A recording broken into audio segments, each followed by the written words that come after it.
ಹರೇ ಕೃಷ್ಣ. ಎಲ್ಲ ಕೇಳುಗರಿಗೂ ಶ್ರೀಮದ್ ಭಾಗವತದ ಅಧ್ಯಯನಕ್ಕೆ ಸ್ವಾಗತ. 3ನೆಯ ಸ್ಕಂಧವನ್ನು ನಾವು ಅಧ್ಯಯನ ಮಾಡುತ್ತಿದ್ದೇವೆ. ಭಗವಂತನ ದ್ವಾರಪಾಲಕರಾದಂತಹ ಜಯವಿಜಯರಿಗೆ ಋಷಿಗಳ ಶಾಪದ ಕುರಿತಾಗಿ ನಾವು ಕಳೆದ ಸಂಚಿಕೆಯಲ್ಲಿ ನೋಡಿದ್ದೇವೆ. ನಡೆದ ಎಲ್ಲ ಘಟನೆಯ ಹಿಂದೆಯೂ ಆ ಭಗವಂತನ ಯೋಜನೆಯೊಂದಿತ್ತು. ಕುಮಾರರು ದ್ವಾರಪಾಲಕರಿಗೆ ನೀಡಿದಂತಹ ಶಿಕ್ಷೆಯು ಮೂಲತಃ ಭಗವಂತನ ಆದೇಶದಂತೆಯೇ ನಡೆದಿದೆ. ಆ ಇಬ್ಬರೂ ದ್ವಾರಪಾಲಕರು ಒಂದು ರಾಕ್ಷಸ ವಂಶದಲ್ಲಿ ಜನ್ಮ ತಳೆಯುತ್ತಾರೆ. ಆದರೆ ಅವರು ತೀವ್ರ ಕ್ರೋಧದಿಂದ ಕೂಡಿದ ಏಕಾಗ್ರ ಚಿತ್ತದಿಂದ ಭಗವಂತನಲ್ಲಿ ದೃಢವಾಗಿ ಒಂದಾಗಿರುತ್ತಾರೆ. ಆದ್ದರಿಂದ ಕ್ಷಿಪ್ರದಲ್ಲಿಯೇ ಅವರು ಭಗವಂತನಲ್ಲಿಗೆ ಹಿಂದಿರುಗುತ್ತಾರೆ. ವೈಕುಂಠ ಲೋಕದಲ್ಲಿ ಭಗವಂತನ ದರ್ಶನವನ್ನು ಪಡೆದ ಬಳಿಕ ಆ 4 ಕುಮಾರರು ಭಗವಂತನ ದಿವ್ಯಧಾಮವನ್ನು ಬಿಟ್ಟು ತೆರಳಿದರು. ಭಗವಂತನು ತನ್ನ ಸಹಾಯಕರಾದ ಜಯವಿಜಯರಿಗೆ ಅನಂತರ ಈ ರೀತಿಯಾಗಿ ಹೇಳಿದನು: ಮೊದಲು ಇಲ್ಲಿಂದ ಹೊರಡಿ, ಆದರೆ ಹೆದರಬೇಡಿ, ನಿಮಗೆ ಸಕಲ ಜಯವಾಗಲಿ. ಬ್ರಾಹ್ಮಣರ ಶಾಪವನ್ನು ಇಲ್ಲವಾಗಿಸುವ ಸಾಮರ್ಥ್ಯ ನನ್ನಲ್ಲಿ ಇದ್ದರೂ ನಾನು ಹಾಗೆ ಮಾಡುವುದಿಲ್ಲ.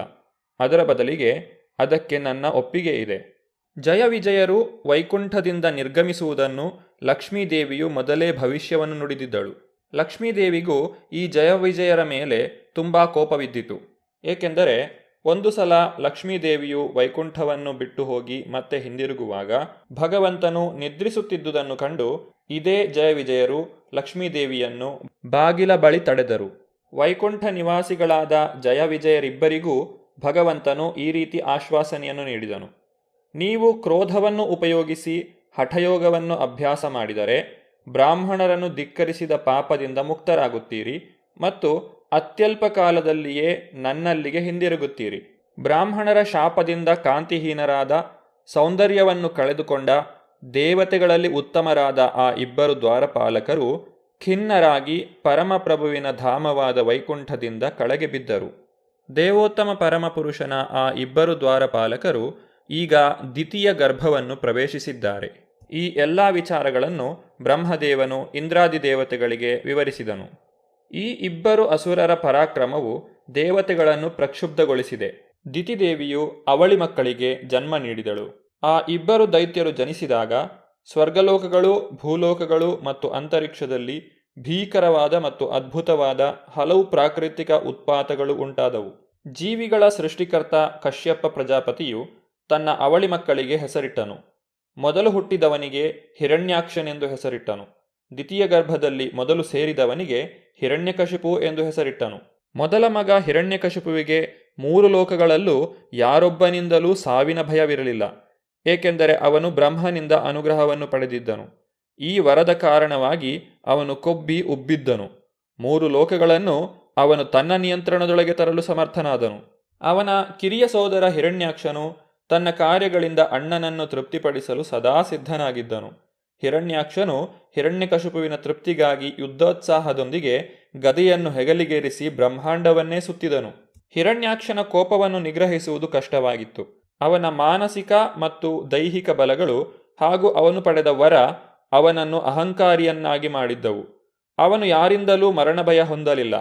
ಅವನನ್ನು ತಡೆಯುವವರೇ ಇರಲಿಲ್ಲ. ಆದ್ದರಿಂದ ಅವನನ್ನು ಕಂಡೊಡನೆ ದೇವತೆಗಳೂ ಭಯಗೊಳ್ಳುತ್ತಿದ್ದರು. ಗರುಡನ ಹೆದರಿಕೆಯಿಂದ ಹಾವುಗಳು ಅಡಗುವಂತೆ ದೇವತೆಗಳು ಕೂಡ ಅಡಗಿಕೊಂಡರು.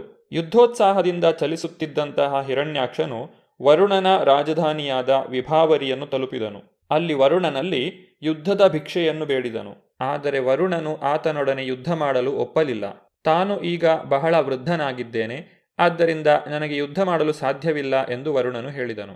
ದೇವೋತ್ತಮ ಪರಮಪುರುಷನಾದ ಶ್ರೀಹರಿಯು ಮಾತ್ರವೇ ನಿನ್ನ ಜೊತೆ ಯುದ್ಧ ಮಾಡಲು ಅರ್ಹನಾಗಿದ್ದಾನೆ ಎಂಬುದನ್ನು ವರುಣನು ಹಿರಣ್ಯಾಕ್ಷನಿಗೆ ತಿಳಿಸಿದನು. ನಾರದ ಮುನಿಗಳಿಂದ ಶ್ರೀಹರಿಯು ಇರುವಂತಹ ಸ್ಥಳವನ್ನು ತಿಳಿದುಕೊಂಡು ಹಿರಣ್ಯಾಕ್ಷನು ತಕ್ಷಣವೇ ಅಲ್ಲಿಗೆ ಧಾವಿಸಿದನು.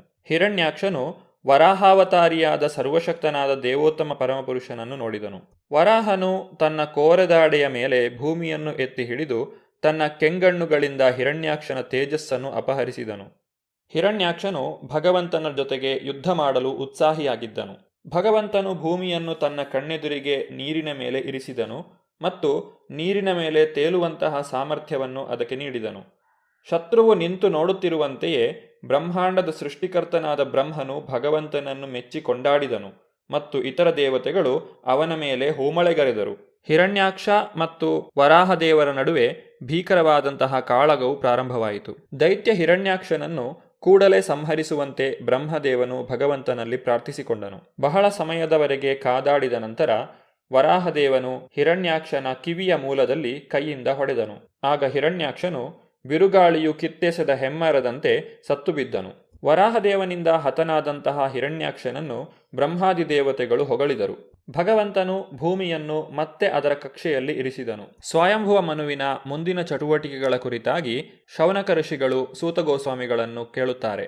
ಸೂತಗೋಸ್ವಾಮಿಗಳು ವಿದುರ ಮತ್ತು ಮೈತ್ರೇಯರ ಸಂವಾದದ ಮುಂದುವರಿದ ಭಾಗವನ್ನು ಶೌನಕಾದಿ ಋಷಿಗಳಿಗೆ ತಿಳಿಸುತ್ತಾ ತಮ್ಮ ಮಾತುಗಳನ್ನು ಮುಂದುವರಿಸಿದರು. ಸೃಷ್ಟಿಕರ್ತನಾದಂತಹ ಬ್ರಹ್ಮನು ಪ್ರಜಾಪತಿಯಾದಂತಹ ಕರ್ದಮ ಮುನಿಗೆ ಪ್ರಪಂಚದಲ್ಲಿ ಪ್ರಜಾಭಿವೃದ್ಧಿಯನ್ನು ನಡೆಸಲು ಆದೇಶವನ್ನು ನೀಡಿದನು. ಕರ್ದಮ ಮುನಿಯು ಸರಸ್ವತಿ ನದಿ ತೀರದಲ್ಲಿ ತಪಸ್ಸನ್ನು ಆಚರಿಸಲು ಪ್ರಾರಂಭಿಸಿದನು. ಕರ್ದಮ ಮುನಿಯು ಭಕ್ತಿ ಸೇವೆಯನ್ನು ಮಾಡುವ ಮೂಲಕ ಭಗವಂತನನ್ನು ಒಲಿಸಿಕೊಂಡನು. ಕರ್ದಮ ಮುನಿಯು ದೇವೋತ್ತಮ ಪರಮಪುರುಷನ ದಿವ್ಯ ಮಂಗಳ ರೂಪವನ್ನು ಕಣ್ಣಾರೆ ಕಂಡನು. ಭಗವಂತನು ನಿರ್ಮಲವಾದ ಪೀತಾಂಬರವನ್ನು ಧರಿಸಿದ್ದನು. ಅವನ ಮುಖಕಮಲವು ಸ್ನಿಗ್ಧವಾದ ಗುಂಗುರು ಕೂದಲಿನಿಂದ ಶೋಭಾಯಮಾನವಾಗಿದ್ದಿತು. ಅವನು ಕಿರೀಟದಿಂದ ಮತ್ತು ಕುಂಡಲಗಳಿಂದ ಅಲಂಕೃತನಾಗಿದ್ದನು. ತನ್ನ 3 ಕೈಗಳಲ್ಲಿ ವಿಶೇಷ ಲಕ್ಷಣದ ಶಂಖ, ಚಕ್ರ ಮತ್ತು ಗದೆಗಳನ್ನು ಮತ್ತು 4ನೆಯದರಲ್ಲಿ ಬಿಳಿಯ ನೈದಿಲೆಯನ್ನು ಹಿಡಿದಿದ್ದನು. ಭಕ್ತರ ಹೃದಯಗಳನ್ನು ಆಕರ್ಷಿಸತಕ್ಕ ನೋಟವುಳ್ಳ ಆತನು ಸಂತೋಷದ ಸ್ಮಿತಭಾವದಿಂದ ಅತ್ತಿತ್ತ ದೃಷ್ಟಿ ಹಾಯಿಸಿದನು. ಭಗವಂತನ ವಕ್ಷಸ್ಥಳದಲ್ಲಿ ಒಂದು ಸುವರ್ಣ ರೇಖೆ ಇದ್ದಿತು. ಅವನ ಕಂಠದಲ್ಲಿ ಪ್ರಖ್ಯಾತ ಕೌಸ್ತುಭರತ್ನ ನೇತಾಡುತ್ತಿದ್ದಿತು. ಅವನು ಗರುಡನ ಹೆಗಲುಗಳ ಮೇಲೆ ತನ್ನ ಪಾದಗಳನ್ನಿಟ್ಟು ಆಕಾಶದಲ್ಲಿ ಕಾಣಿಸಿದನು. ಭಗವಂತನ ಸಾಕ್ಷಾತ್ಕಾರವನ್ನು ಪಡೆದಂತಹ ಕರ್ದಮ ಮುನಿಯು ಬಹಳ ಸಂತುಷ್ಟನಾದನು. ಕರ್ದಮ ಮುನಿಯ ಹೃದಯವು ಸ್ವಾಭಾವಿಕವಾಗಿ ಭಗವಂತನಲ್ಲಿಯ ಪ್ರೇಮದಿಂದ ತುಂಬಿದ್ದಿತು. ಅವನು ಕೈಗಳನ್ನು ಮುಗಿದು ಭಗವಂತನನ್ನು ಸ್ತೋತ್ರದಿಂದ ಸಂತುಷ್ಟಪಡಿಸಿದನು. ಕರ್ದಮ ಮುನಿಯ ಸ್ತೋತ್ರದಿಂದ ಸಂತುಷ್ಟನಾದ ಭಗವಂತನು ಅವನಲ್ಲಿ ಈ ರೀತಿಯಾಗಿ ನುಡಿದನು: ನಿನ್ನ ಮನಸ್ಸಿನಲ್ಲಿರುವುದನ್ನು ನಾನು ತಿಳಿದುಕೊಂಡು ಮನಸ್ಸಿನ ಮತ್ತು ಇಂದ್ರಿಯಗಳ ನಿಯಮದ ಮೂಲಕ ನೀನು ಯಾವುದಕ್ಕಾಗಿ ನನ್ನನ್ನು ಚೆನ್ನಾಗಿ ಆರಾಧಿಸಿರುವೆಯೋ ಅದಕ್ಕೆ ನಾನು ಈ ಮೊದಲೇ ವ್ಯವಸ್ಥೆ ಮಾಡಿರುತ್ತೇನೆ. ಬ್ರಹ್ಮದೇವನ ಮಗನಾದ ಸ್ವಯಂಭುವ ಮನುವು ಸಪ್ತಸಾಗರಗಳಿಂದ ಕೂಡಿದ ಭೂಮಂಡಲವನ್ನು ಆಳುತ್ತಿರುವನು. ತನ್ನ ರಾಣಿಯಾದ ಶತರೂಪೆಯೊಡನೆ ಆತನು ನಿನ್ನನ್ನು ಕಾಣಲು ಬರುವನು. ಆತನಿಗೆ ವಿವಾಹಯೋಗ್ಯಳಾದ ಒಬ್ಬಳು ಮಗಳಿರುವಳು. ಅವಳ ಹೆಸರು ದೇವಹೂತಿ. ಆಕೆಯು ಕೂಡ ಯೋಗ್ಯವಾದ ವರನನ್ನು ಅನ್ವೇಷಿಸುತ್ತಿರುವಳು. ಆಕೆಯ ತಂದೆ ತಾಯಿಗಳು ಅವಳಿಗೆ ಅನುರೂಪನಾಗಿರುವ ನಿನ್ನನ್ನು ಕಾಣಲು ಮತ್ತು ತಮ್ಮ ಮಗಳನ್ನು ನಿನಗೆ ಪತ್ನಿಯನ್ನಾಗಿ ಕೊಡಲು ಬರುತ್ತಾರೆ. ಭಗವಂತನು ಹೇಳಿದಂತೆಯೇ ಪ್ರಥಮ ಚಕ್ರವರ್ತಿಯಾದ ಸ್ವಯಂಭುವ ಮನುವು ತನ್ನ ಪುತ್ರಿಯೊಂದಿಗೆ ಅತ್ಯಂತ ಪವಿತ್ರವಾದ ಬಿಂದು ಸರೋವರದ ಬಳಿಗೆ ಬಂದನು. ಮಹಾರಾಜನು ತನ್ನ ಆಶ್ರಮಕ್ಕೆ ಬಂದು ತನ್ನ ಮುಂದೆ ತಲೆಬಾಗುವುದನ್ನು ನೋಡಿ ಮುನಿಯು ಅವನನ್ನು ಗೌರವಯುತವಾಗಿ ಸ್ವಾಗತಿಸಿದನು. ತಕ್ಕುದಾದ ಮರ್ಯಾದೆಯೊಂದಿಗೆ ಬರಮಾಡಿಕೊಂಡನು. ರಾಣಿಯಾದ ಶತರೂಪೆ ಮತ್ತು ಮಗಳಾದ ದೇವಹೂತಿಯ ಒಪ್ಪಿಗೆಯನ್ನು ಪಡೆದ ಬಳಿಕ ಸ್ವಯಂಭುವ ಮನುವು ತನ್ನ ಮಗಳನ್ನು ಋಷಿಗೆ ನೀಡಿದನು. ಅವಳಿಗೆ ಕರ್ದಮ ಮುನಿಯ ಸದ್ಗುಣ ಸಮೂಹಕ್ಕೆ ಸಮಾನಾದ ಗುಣಗಳಿದ್ದವು. ರಾಜ ಸ್ವಯಂಭುವ ಮನುವು ಬರ್ಹಿಷ್ಮತಿ ನಗರಕ್ಕೆ ಹಿಂದಿರುಗಿದನು.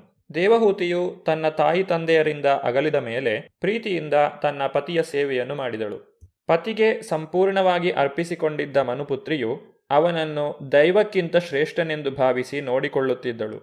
ಅವಳು ಅವನಿಂದ ಹಿರಿದಾದ ಆಶೀರ್ವಾದಗಳನ್ನು ಬಯಸುತ್ತಿದ್ದಳು. ಬಹಳ ಕಾಲ ಪತಿಯ ಸೇವೆ ಮಾಡುತ್ತಿದ್ದ ಅವಳು ಧಾರ್ಮಿಕ ಆಚರಣೆಗಳ ಕಾರಣವಾಗಿ ದಿನೇ ದಿನೇ ಕೃಶಳೂ ದುರ್ಬಲಳೂ ಆಗತೊಡಗಿದಳು. ಪತಿಯಾದ ಕರ್ದಮ ಮುನಿಯು ಅವಳ ಸ್ಥಿತಿಯನ್ನು ನೋಡಿ ಕರುಣೆಪಟ್ಟು ಬಹಳ ಪ್ರೀತಿ ತುಂಬಿದ ಗದ್ಗದಿತ ಸ್ವರದಲ್ಲಿ ಆಕೆಗೆ ಈ ರೀತಿಯಾಗಿ ಹೇಳಿದರು: ಸ್ವಯಂಭುವ ಮನುವಿನ ಗೌರವಾನ್ವಿತ ಪುತ್ರಿಯೇ, ನಿನ್ನ ಮಹಾಭಕ್ತಿ ಮತ್ತು ಉತ್ಕೃಷ್ಟವಾದ ಪ್ರೀತಿಯುತ ಸೇವೆಯಿಂದ ನಾನು ಈ ದಿನ ತುಂಬ ಪ್ರಸನ್ನನಾಗಿದ್ದೇನೆ. ದೇಹಧಾರಿಗಳಿಗೆ ದೇಹವು ಅತ್ಯಂತ ಪ್ರಿಯವಾದದ್ದು. ನನ್ನ ಸೇವೆಗಾಗಿ ಅಂತಹ ದೇಹವನ್ನು ಕೂಡ ನೀನು ನಿರ್ಲಕ್ಷಿಸಿರುವುದನ್ನು ಕಂಡು ನಾನು ವಿಸ್ಮಿತನಾಗಿದ್ದೇನೆ. ನನ್ನದೇ ಆದ ನಿಷ್ಠುರವಾದ ಧಾರ್ಮಿಕ ಜೀವನ, ಧ್ಯಾನ ಮತ್ತು ಕೃಷ್ಣ ಪ್ರಜ್ಞೆಯನ್ನು ಸಾಧಿಸುವಲ್ಲಿ ನಾನು ಭಗವಂತನ ಆಶೀರ್ವಾದವನ್ನು ಪಡೆದಿದ್ದೇನೆ. ಭಯ ಮತ್ತು ಶೋಕಗಳಿಂದ ಮುಕ್ತವಾದ ಈ ಸಿದ್ಧಿಗಳನ್ನು ನೀನಿನ್ನೂ ಅನುಭವಿಸಿಲ್ಲವಾದರೂ ನನ್ನ ಸೇವೆಯಲ್ಲಿ ನೀನು ತೊಡಗಿದ್ದ ಕಾರಣ ಆ ಎಲ್ಲ ಸಿದ್ಧಿಗಳನ್ನು ನಾನು ನಿನಗೆ ಕೊಡುತ್ತೇನೆ. ನೀನೀಗ ಸುಮ್ಮನೆ ಅವುಗಳನ್ನು ನೋಡು. ಅವು ಎಷ್ಟು ಸುಂದರ ಎಂಬುದನ್ನು ತಿಳಿಯಲು ನಾನು ನಿನಗೆ ಅತೀಂದ್ರಿಯ ದೃಷ್ಟಿಯನ್ನು ನೀಡುತ್ತಿದ್ದೇನೆ. ನಂತರ ಕರ್ದಮ ಮುನಿಯು ತನ್ನ ಯೋಗಶಕ್ತಿಯನ್ನು ಬಳಸಿ ತಕ್ಷಣವೇ ಆಕಾಶಗಾಮಿಯಾದ ತನ್ನ ಇಚ್ಛಾನುಸಾರ ಚಲಿಸಬಲ್ಲ ಭವ್ಯ ಭವನವೊಂದನ್ನು ಸೃಷ್ಟಿಸಿದನು. 1,000 ಕನ್ಯೆಯರು ದೇವಹೂತಿಯ ಸೇವೆಯನ್ನು ಮಾಡಿದರು. ಕರ್ದಮ ದೇವಹೂತಿಯ ದಾಂಪತ್ಯದ ಫಲವಾಗಿ ಅವರಿಗೆ 9 ಮಂದಿ ಹೆಣ್ಣುಮಕ್ಕಳು ಜನಿಸಿದರು.